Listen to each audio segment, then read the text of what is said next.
Hi, this is Guitarist Denis Taaffe, and I'm in my home studio. And today we're going to look at the making of my 302nd album. It ended up being called Modern Rock Guitar, Volume 302, Magic Illusions. Okay, and let's talk first about the album cover. As you can see, it's basically it was just a picture I had, and I attached my head to this body that was really a graphic, and then added a guitar and added some lights to each hand there. So it really used to be just a black image, but then when you added my head and things, kind of, just for fun type album cover. For those who aren't familiar with my music, it's new age instrumental rock guitar, for lack of a better word. And basically it's all done live, recorded live in the studio, with no overdubs and things. And I use guitar loops done on the fly, and that's where you're playing something and you record part of it with a pedal board, and it starts to loop and play back, and you layer on top of that different parts that fit well together. You also emulate bass on guitar by dropping it an octave with a pitch shifter or octave pedal, and then looping that as well. Okay, and so this is how Volume 302 ended up. I had to do some editing because unfortunately, I have a little tiny one-room home studio, and I mic my amplifiers. I don't go direct, so it'll pick up noises and things. And unfortunately, during part of the recordings, I started coughing. It's quite cold outside, and so it's no wonder. Besides my nose running and coughing and so on. So it caught some of that, so I had to edit that out. And at the time I was putting the album together. Okay, and the way the album ended up was basically 9 tracks. And it's 47 minutes and 19 seconds long. Had a definite theme to it, and that theme was basically kind of a softer, clean guitar style, and you can hear the clean guitar there, trying to get that kind of Fender-ish type tube-like clean sounds. And this is really coming from discovering Albion amps around album 200. Prior to that, my amps were quite noisy because I did rock type things, and I still do some of that. However, so I had drum machines and so on, so you couldn't hear really the amp hiss in here. Whereas here, they're really silent, so it's very clean. Guitar is what I paid attention to. And it's quite a soft, relaxing kind of sound. And to my ears, much more musical than some of the rock stuff. Okay, and it starts out with this first track, and I was going to cut this track out. because it's a little intro track is all it is. you know, and it's 31 seconds long, so I mean it's microscopic, you know, in comparison to, like, for example, track 8 is 10 minutes and 36 seconds long. So this is a little 31 second long. However, what I discovered in putting the album together, it really is the glue that kind of holds the album together and introduces this kind of clean style. And without it, the album didn't sound right. You know, it's I call it the musical feng shui. You know, it's just not quite right. Didn't feel right, if you like. It didn't sound right to me. So I went ahead and left it in. So let's hear a little bit of that. Well, there's not much to hear because it's so short. But you'll see it really kind of launches the rest of the album. So here it is. It's just that clean guitar. You see how those chords pop? Right? They're real bright, kind of typical of a tube amp, in fact. Right there. Real clean.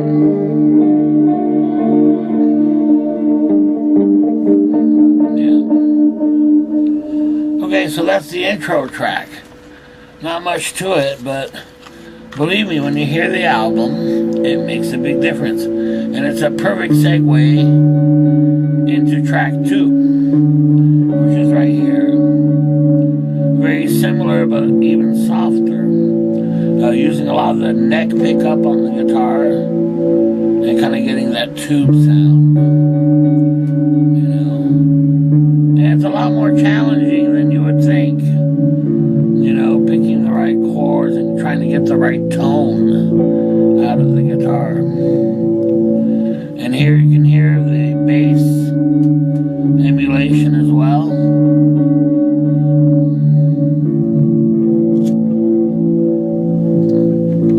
Yeah. So think of this as a kind of a wintry day where it's kind of crummy out, you know. It's either raining or snowing, it's cold. How do you much rather be inside, you know? Imagine, you know, next to a warm fire or what have you, but more realistically, in front of it, you know, TV watching Netflix or YouTube or what have you. Okay, let's move on to track 3.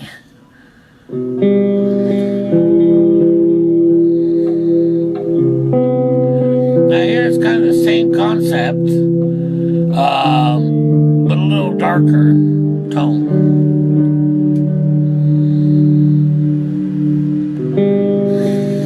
And looping wise, compared to earlier albums, it's very different in the sense that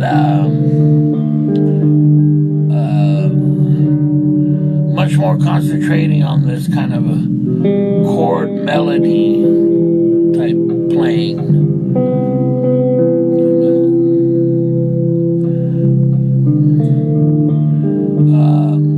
Not as heavy use of delays as I did on the past albums. You know, though I think I've got some of that in here somewhere. Okay, let's move on. Track 4.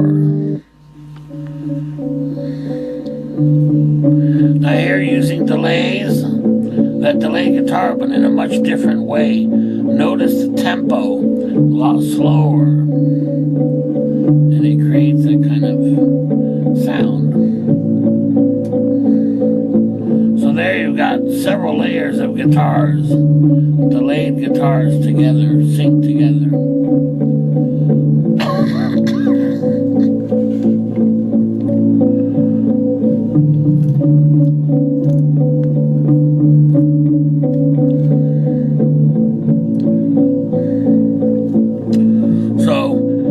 Fast forward over that, you'll notice that basically it's just improvising over that, coming up with ideas. So let's take a listen.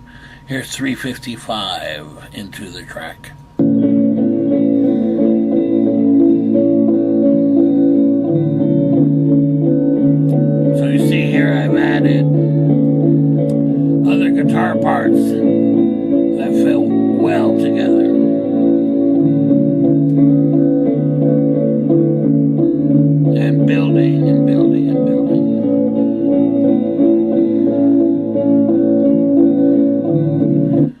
pretty soft and relaxing feel, like most of this album.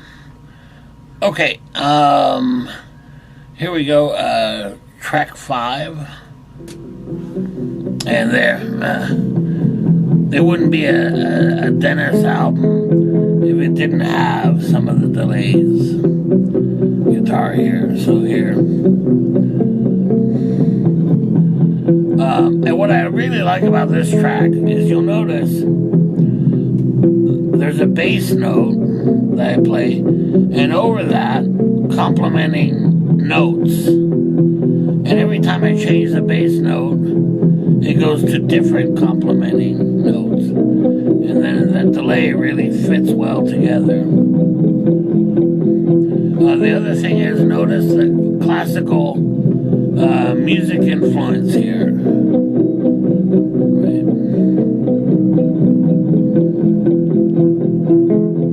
Yeah. Gives you that kind of a classical feel.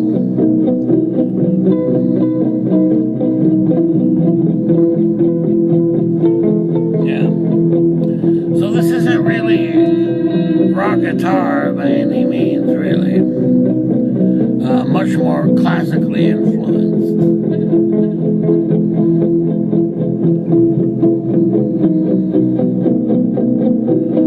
I really like it. I think it's cool. So here we go.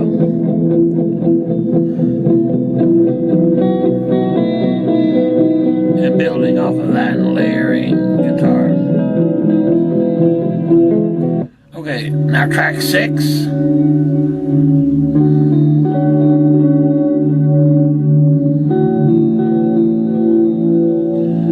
Here I'm using kind of a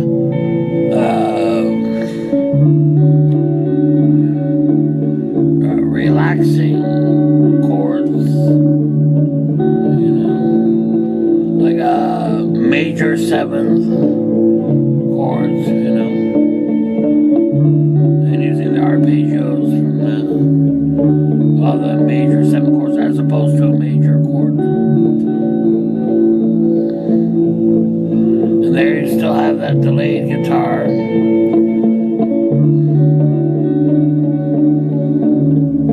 Fits very well with the album. And in fact, this one is an extension. It's actually the major track from track 2. Originally, this part was part of track 2, which was a 9-minute track, where unfortunately I coughed and had to cut it. So it really became 2 tracks. Track 2 became an intro track, and then the majority of the rest of it is on track 6. Okay, now let's move on to track 7. Okay.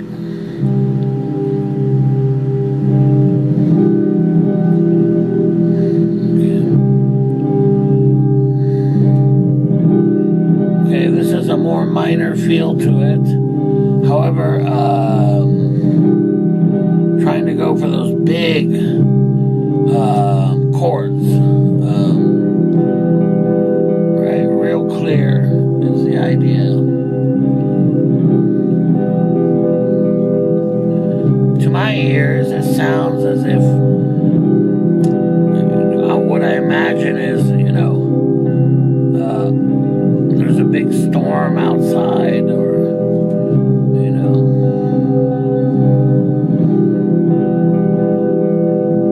yeah, fits the album very well, I think. Okay, now here's a very long track here, track 8.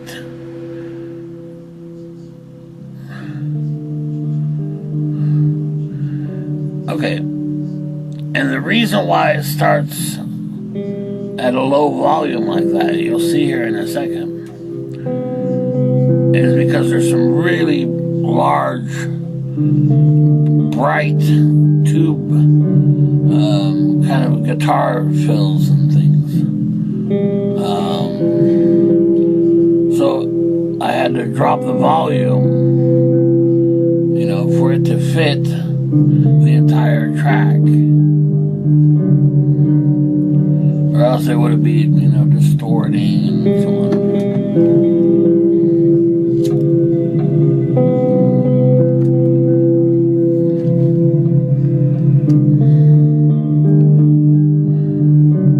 So there's kind of that theme, kind of a dark theme. And you'll hear that kind of echoey guitar in the background, as if it's in a, you know, in a distance, far away.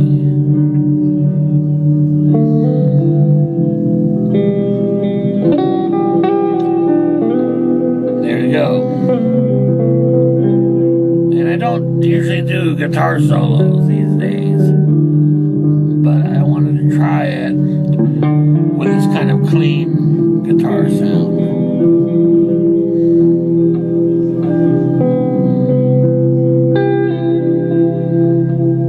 And it worked out pretty well. You know, I mean, this is the kind of thing where guitar players will spend, you know, thousands of dollars on fancy tube amps, you know, boutique tube amps, to get the cleanest kind of guitar tone. Yeah. So here I did the best I could with the equipment I had to get that kind of clean sound. And what I found is, compared to a distorted guitar solo, which is a lot of fun to play, I think it's a lot harder when you take that distortion away and all you have is the clean sound to work with. It's a lot harder, I think, to make it sound musical and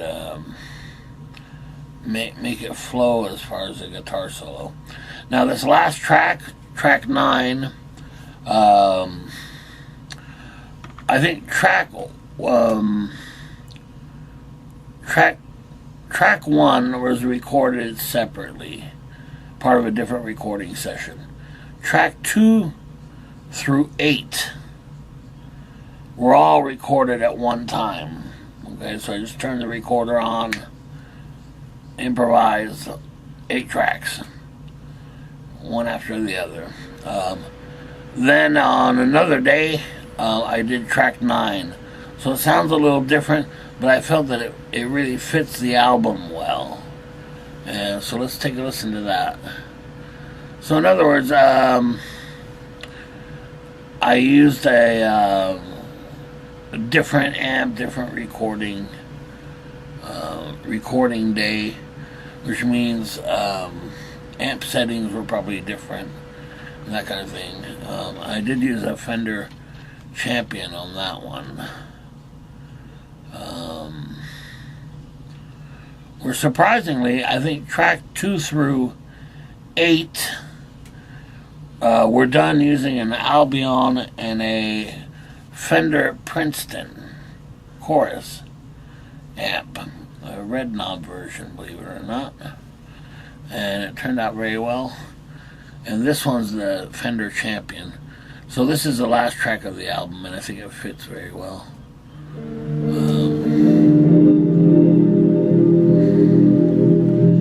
Kind of similar, trying to go for that real clean chords, clean guitar.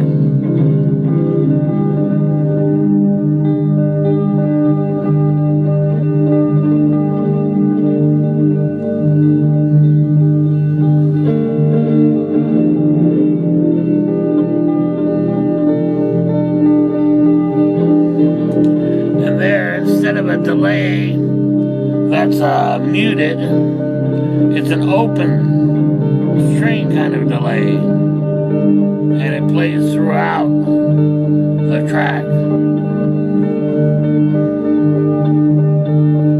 Gives it kind of a dreamy sound.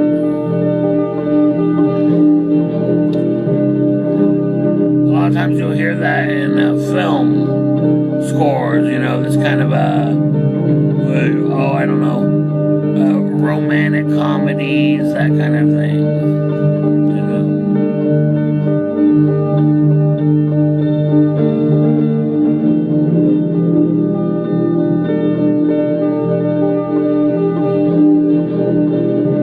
I've got some effects on the guitar, like the chords have this kind of a chorus sound. That's from the Eventide pedals, which are really, really high quality sound wise.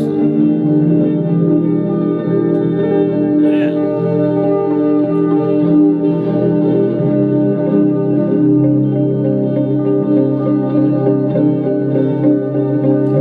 Okay, and that's it. That was the album 302. Very pleased with this album. It came together very well. As far as themes and so on, definitely what I wanted to achieve there with this kind of tube, like clean chords that kind of popped, you know, kind of really stuck out, yet were very, very clean. And it's this kind of a lot slower tempos, you know. To me, for some reason, you know, sometimes the slower tempos are harder to play, you know, timing wise.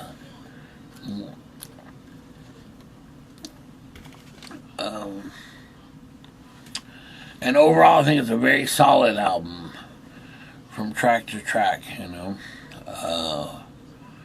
Definitely a good guitar album for that kind of clean guitar. And some good musical ideas. And I tried things I hadn't done before musically, which is really what it's all about for me. So very pleased with this album and how it came together. Was very interesting as well. Okay, that's it. See you next time. Bye.